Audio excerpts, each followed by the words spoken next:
Shalom, selamat pagi Bapak Ibu Saudara yang dikasih Tuhan. Kembali kita berjumpa dalam GKK Menyapa. Sebelum kita membaca, merenungkan firman Tuhan, kita satukan hati, kita berdoa.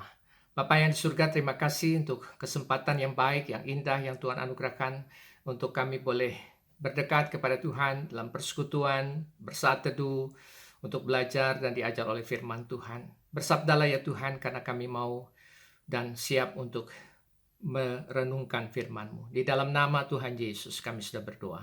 Amin.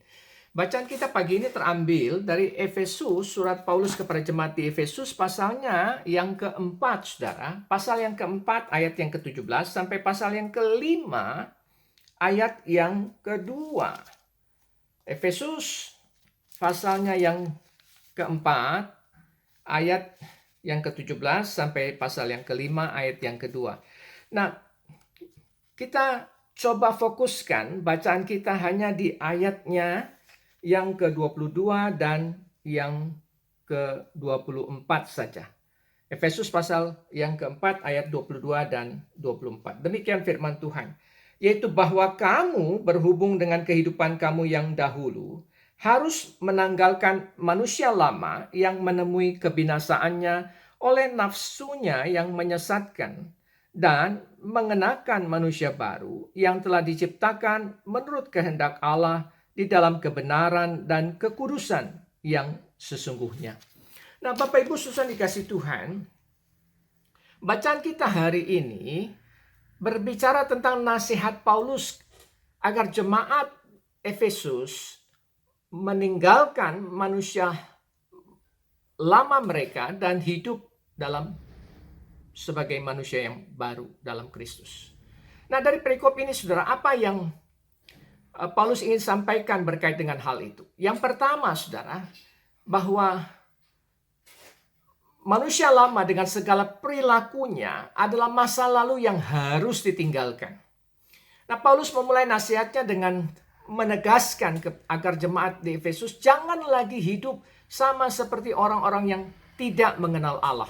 Dan hal yang sama diulangi lagi dalam ayat yang ke-22, saudara. Apa maksud Paulus? Maksudnya, Paulus mendorong jemaat untuk meninggalkan hidup mereka yang sebelumnya dengan segala perilakunya yang sesat, sia-sia, dan tidak mengenal Allah. Sudah bisa baca itu dalam ayat 17 sampai yang ke-22. Dan kiranya mereka sungguh menyadari bahwa mereka adalah pribadi yang telah belajar mengenal Kristus, yang telah mendengar tentang Dia dan menerima pengajarannya. Dan karena itu mereka didorong untuk melupakan masa lalunya dan mulai menjalani hidup yang baru dalam Kristus. Nah, Bapak Ibu Saudara yang dikasih Tuhan, kiranya kita juga semua kita telah sungguh-sungguh menanggalkan manusia lama kita, agar kita boleh menjalani hidup baru di dalam Kristus.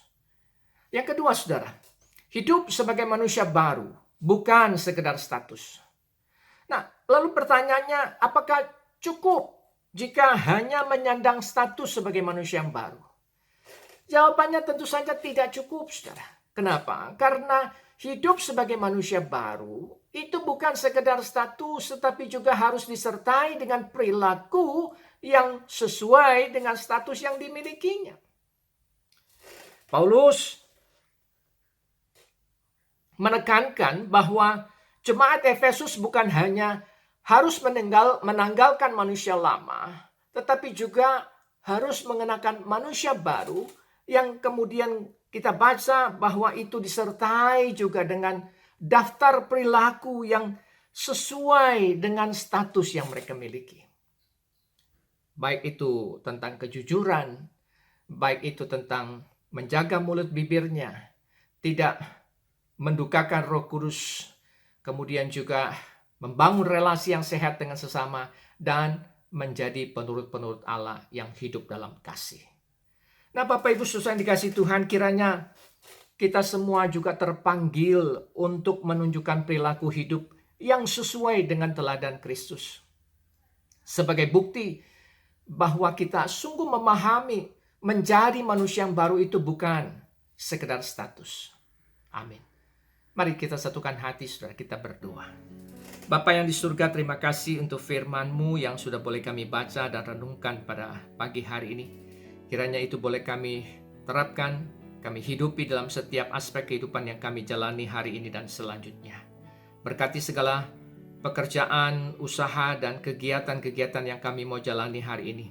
Biarlah semuanya itu kami dasarkan di dalam kerinduan kami untuk menjadi pelaku firman. Terima kasih Bapa. Di dalam nama-Mu Tuhan Yesus kami sudah berdoa. Amin. Selamat pagi, selamat beraktivitas Bapak Ibu saudara yang dikasihi Tuhan. Tuhan Yesus memberkati.